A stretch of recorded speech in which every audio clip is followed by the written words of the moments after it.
22대 총선을 앞두고 우리 지역 선거구에 출마한 예비 후보들을 살펴봅니다. 군의의성 청송 영덕 선거구는 아직 선거구 획정이 마무리되지 않은 가운데 예비 후보들의 셈법이 복잡해지고 있습니다. 2024 청송 아이스 클라이밍 월드컵이 사흘간의 여정을 마무리했습니다. 대한민국의 권영애, 신운선 선수가 난이도 부문에서 남녀 각각 우승을 차지했습니다. 경상북도가 설 명절을 앞두고 안전사고가 우려되는 취약시설을 점검합니다. 오는 24일까지 물류창고와 노후 공동주택, 요양시설 등 62곳을 점검합니다. 경주시가 올 한 해 등록 경로당 633곳에 예산 68억 원을 투입해 환경 개선 사업을 추진합니다. 운영비와 냉난방비 등을 지원하고 건천읍, 송선 1리 등 5곳에는 경로당을 신축합니다.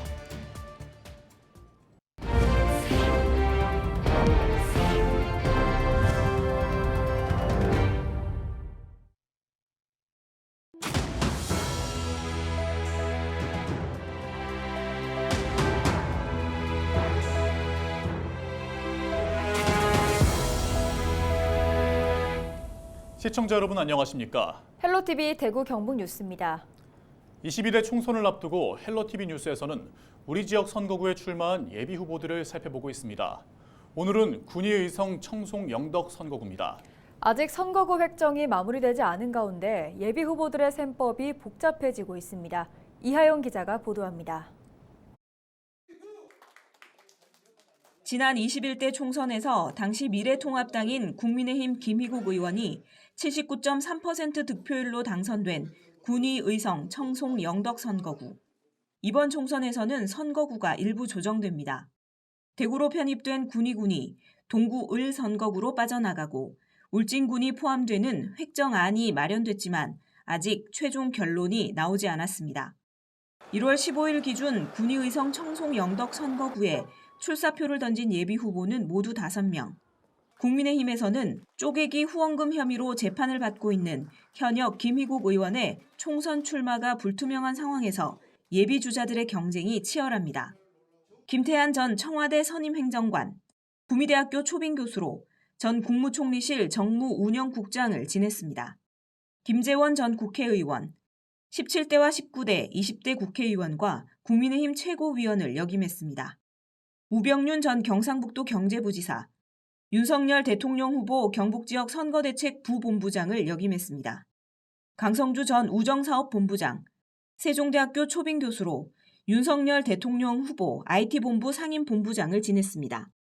심태성 영덕대개랑 대표는 무소속으로 예비후보 등록을 마치고 총선 레이스를 펼치고 있습니다. 군의의성 청송 영덕 선거구는 군의가 빠지고 울진이 포함되는 획정안이 최종 확정되면 울진 출신의 현역 박형수 의원의 거취가 최대 변수로 떠오를 전망입니다. 헬로티비 뉴스 이하영입니다. 2024 청송 아이스 클라이밍 월드컵이 사흘간의 여정을 마무리합니다. 이번 대회에는 세계 랭킹 1위에서 8위 등 국내외 최정상급 선수를 포함한 16개국 100여 명이 참가해 박진감 넘치는 경기를 펼쳤습니다.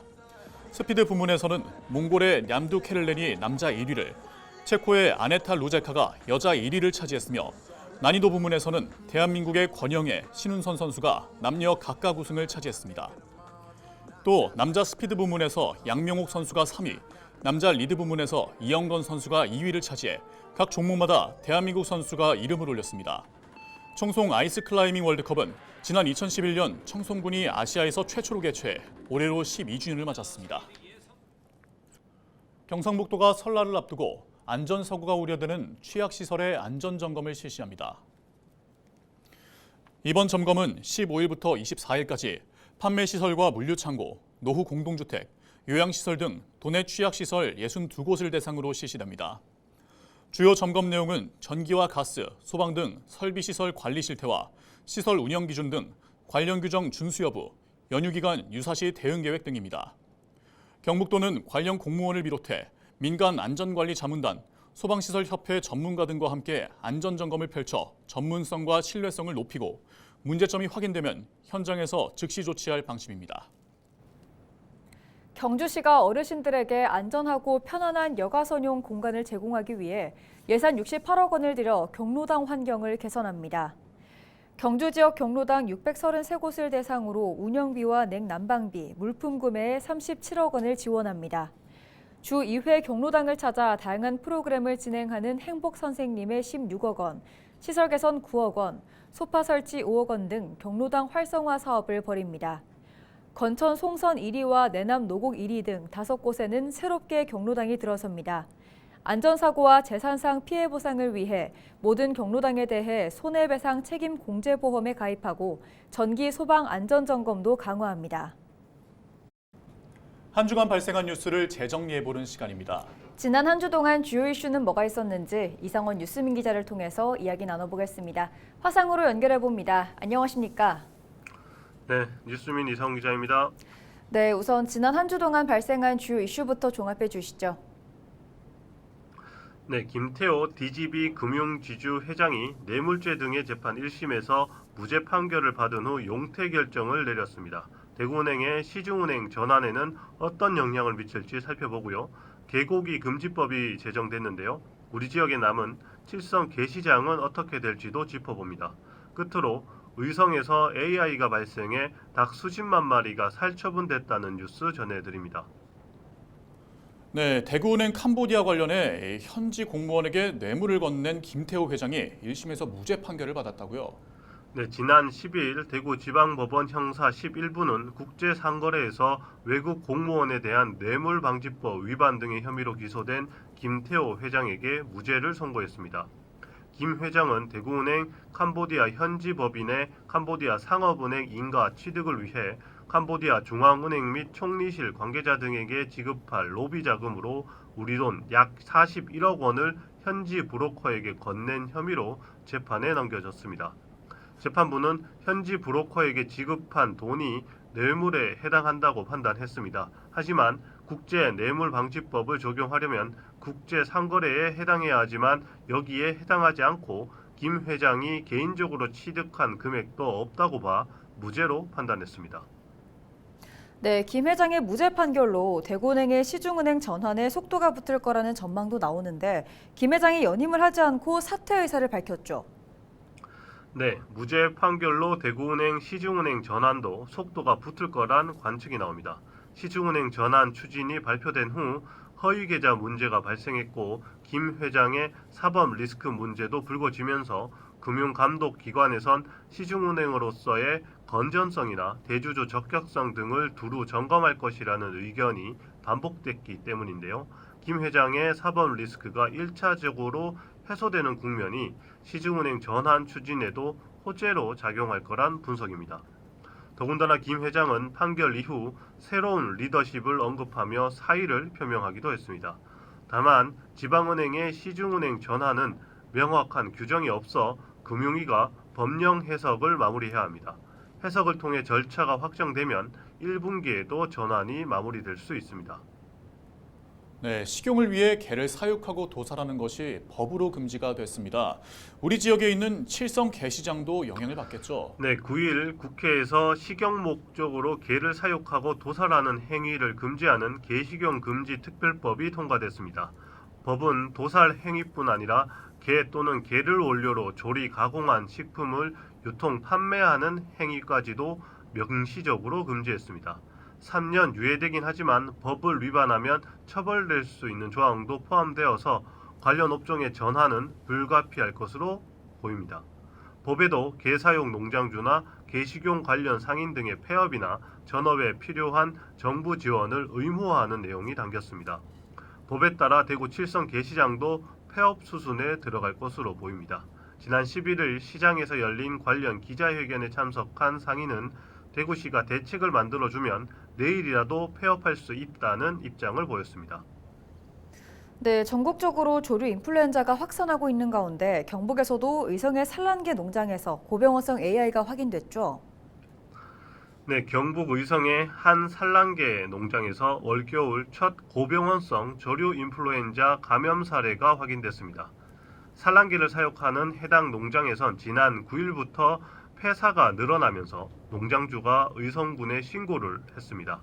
이후 경북도가 동물위생시험소 가축 방역관을 현장에 파견해 임상 검사 및 시료 채취를 진행했고 정밀 검사에서 감염이 확인됐습니다. 방역당국은 해당 농장에서 기르는 닭 36만 7천 마리를 긴급하게 살처분했고 초동 역학조사와 반경 10km 이동 제한 등의 방역 조치를 강화했습니다. 경북은 전국 2위 산란계 사육 지역으로 달걀 수급에 지장이 생길 수 있어 당국은 감염이 확산되지 않도록 점검을 이어갈 예정입니다. 네, 오늘 주간 이슈 점검은 여기까지 듣겠습니다. 이상원 뉴스민 기자였습니다. 네, 감사합니다. 네, 감사합니다.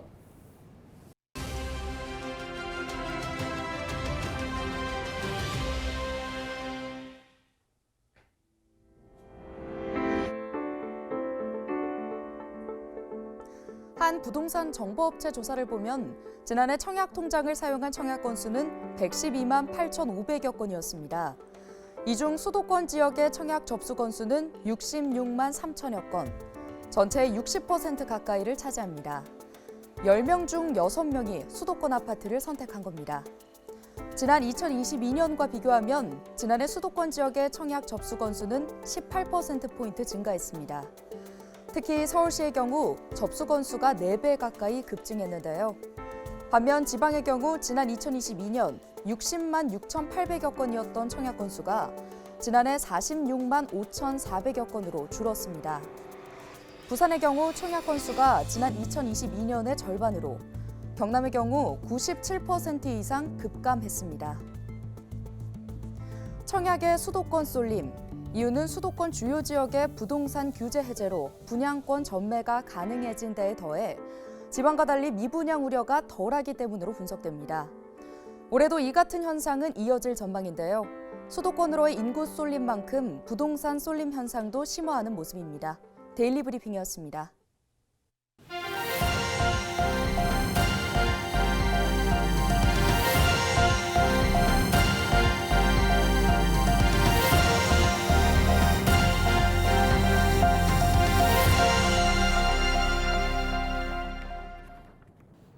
대구시가 소아 응급의료 체계 마련에 나섰습니다. 대구시는 12,6억 원을 추가 확보해 7곳 경북대학교 병원 소아 전문 응급의료센터 소아 전담 전문의 확충 인건비를 지원합니다. 현재 7곳 경대병원 소아 전담 전문의 1명당 연 3천여 명의 소아 응급 환자를 진료하고 있습니다. 의사가 확충되면 1인당 2천여 명 수준 정도로 진료 인원이 줄 것으로 보입니다. 영주시가 15일부터 전통시장 3곳의 공영주차장을 평일 야간과 공휴일에 무료로 개방합니다.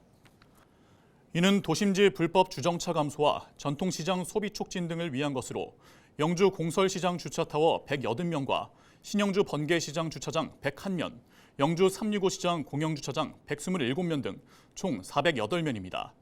해당 주차장은 평일 저녁 7시부터 오전 8시 전까지 무료로 이용할 수 있고 일요일을 포함한 공휴일은 종일 개방합니다. 영천시가 대구 경북 7개 대학의 향토생활관 입사생을 모집합니다. 모집 인원은 경북대 30명, 영남대 50명, 대구대 30명, 계명대 20명, 대구 가톨릭대와 경일대, 대경대 각각 10명 등 총 160명입니다. 재학생은 오는 10일부터 1월 19일까지, 신입생은 오는 15일부터 24일까지 읍면동 행정복지센터나 영천시 인구교육과로 신청할 수 있습니다. 봉화군도 행복기숙사와 향토생활관에 입사할 대학생을 모집합니다. 이는 봉화군 출신 대학생들의 주거비 부담을 줄여주기 위한 것으로 서울 지역의 행복기숙사는 총 10명, 대구 경북 지역 향토생활관은 총 50명을 선발합니다. 신청 자격은 091 기준 본인 또는 보호자가 봉화군에 주민등록이 돼 있거나 본인의 가족관계 등록부상 등록 기준지가 봉화군으로 되어 있어야 합니다. 신청은 오는 30일까지 봉화군청 총무과로 방문하면 됩니다. 경북교육청이 오는 3월부터 저소득층 가구 학생들을 지원하는 교육급여를 평균 11% 인상합니다.